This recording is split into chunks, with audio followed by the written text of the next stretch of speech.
Hey everyone, I wanted to make this video. I know I've mentioned, in a different video, but I wanted to talk about, to clarify episodic ataxia type 2, um, specifically in this video, and cover the so-called treatment aspects with episodic ataxia type 2, okay?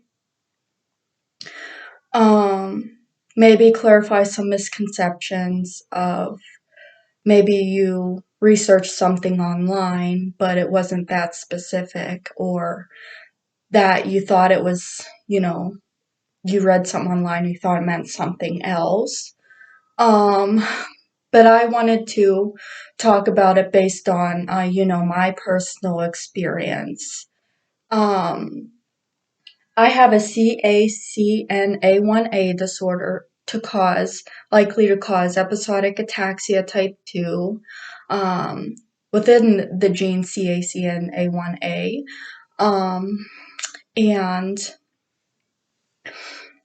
I wanted to touch base because people don't seem to look at episodic ataxia as being too much of a chronic condition.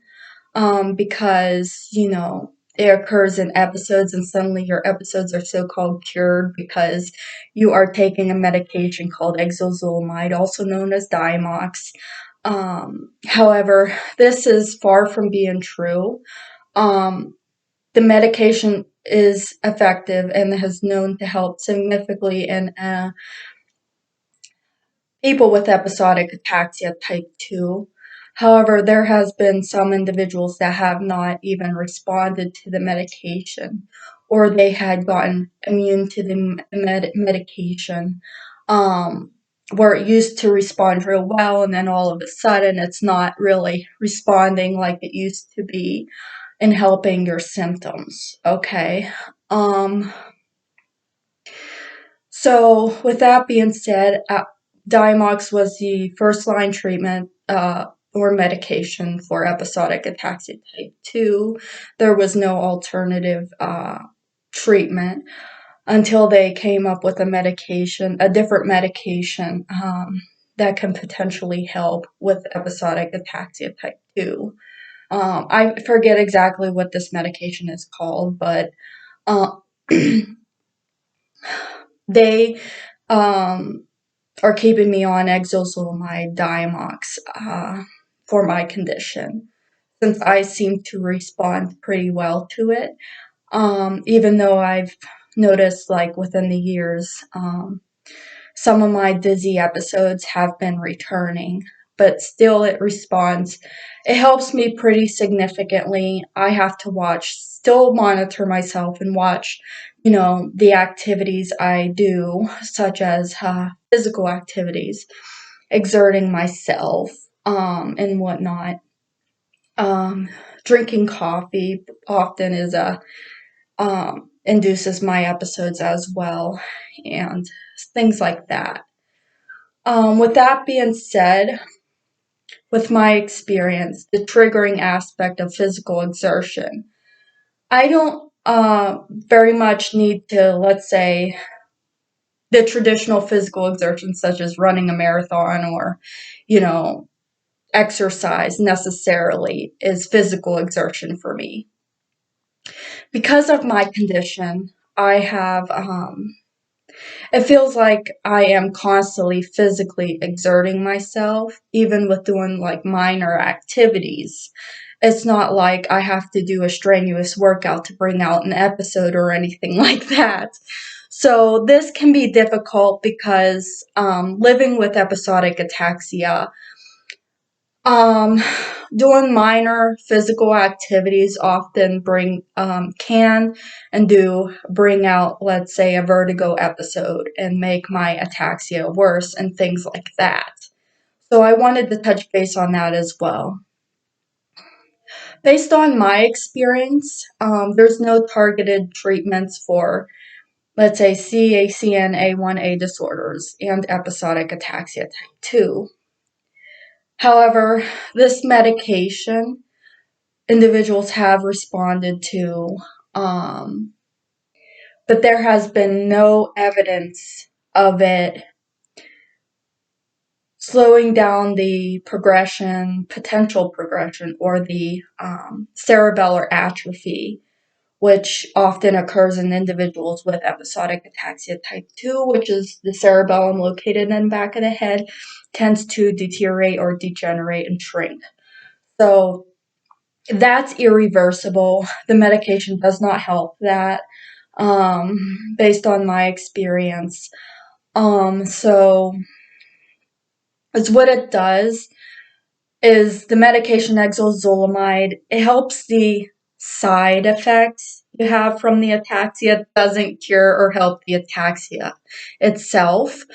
It is most generally used to help individuals with dizziness or vertigo, and maybe nausea associated with that vertigo.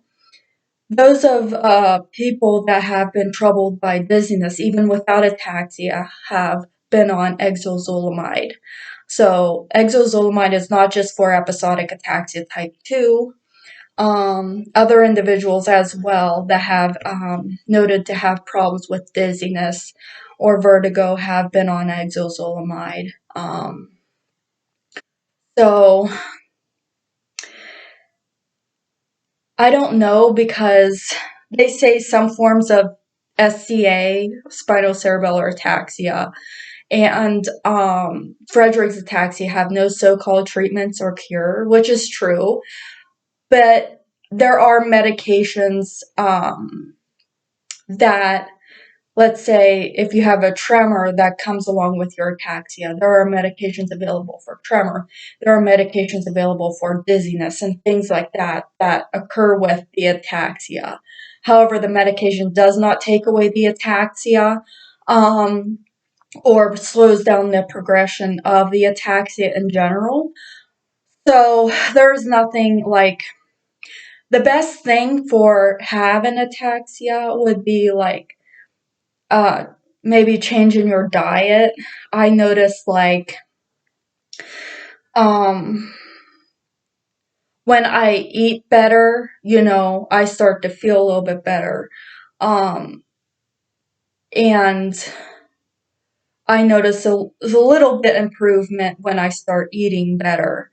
Or physical therapy is another one that can be considered as a potential treatment for ataxias.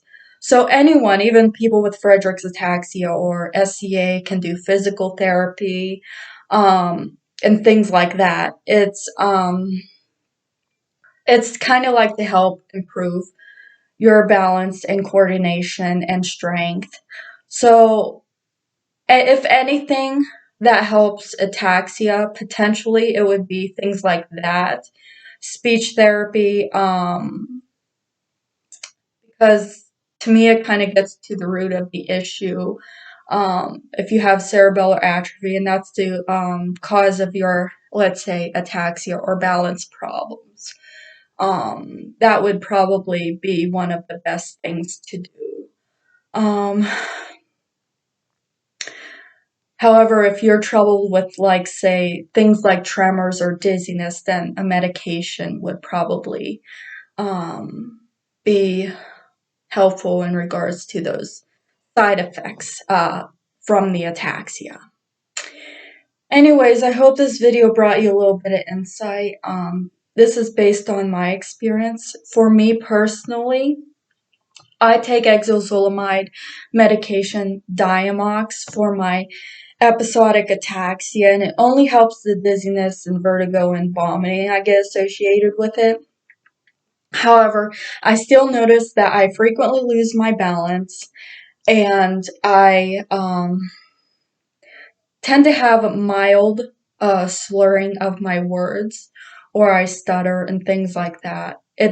And I still have balance issues, even though I'm not having any vertigo or dizziness symptoms. So I'm still having the ataxia. I am not having the side effect of the ataxia like I get with, let's say, dizziness. So Anyways, I hope you all have a good day, and we'll see you soon. Bye now.